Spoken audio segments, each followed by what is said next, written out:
So when we look at this feast of the Black Nazarene, and we understand Ikua, the Black Star of the East, and the Savior, El Salvador. When we look at Salvador and the Savior and these priest kings that made their crossing, their mark upon the world in traveling along the tropics from Cancer to time of Capricorn. This is why we find this worldwide phenomenon of the soul, the worship of the sun.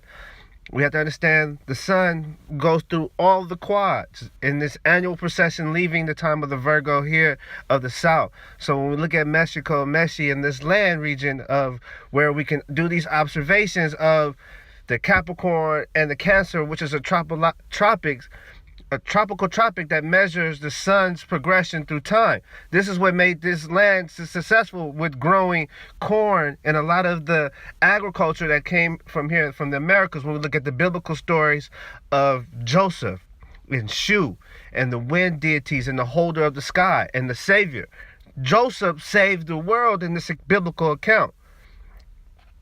And it's because of his knowledge of how to store, when we understand sabbaticals and the seven and the marker of the seventh and the Orion and the fertility deities, all connected with the land of Canaan and with shamanism and corn and coronation and kings. When we look at the kings and the Negus, the Nagars and the serpents and the golden spiral and this measure of pi and how pi was used to chronicle the earth and provide this as above so below mythos, as we see established with many different temples that were markers for these ancient travelers. When we look at Blackamoors and Negus and Mu and Lemuria and this crossing of this sunken continent, we have to understand that the Tower of Babel and many of this mythology of this destruction and this flood period is how these islands were sometimes explained in their creation. If you look at their creation, you'll find the primordial mound. When you look at the ancient primordial mound, this red mound, this ancient capital called Nakim,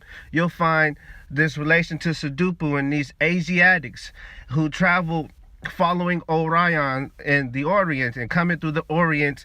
This is why we find the Negrito people in these regions named the Negrito. Understand Negro, Niger, and Naga, and the protectors of the guardians of the underworld. Now, these guardians are guardians not only when we look at the earth on the flat earth model. You have to understand the center of the earth and below the extremity of the earth. So as you see here where it says summer, this is the Tropic of Capricorn, which is 23 degrees north.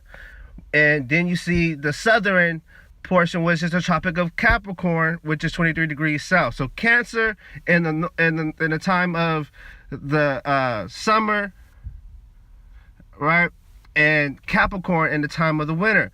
So these measures on the sun and the following and the procession of the sun, the funerary processions of the soul, the solar boats, the funerary boats, is what developed the migrations across the earth. So this is why the solar and lunar mythos are so important with finding the ancient pilgrimages and understanding why certain locations and ley lines are established today as temples and as gathering locations.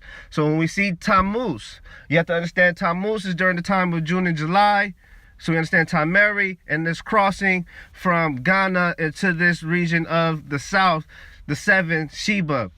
And then this next crossing from the fall going into the winter. So from the summer to the fall is what left this protection of the fall of this land, this hidden land, and why this land was called, when we understand the Gev south and its connection with Niger and the Nagas and these travelers, these serpent travelers, we understand Almuru and Blackamoor. And anytime we look at Africa, we gotta understand Earth and what takes place during the vernal or the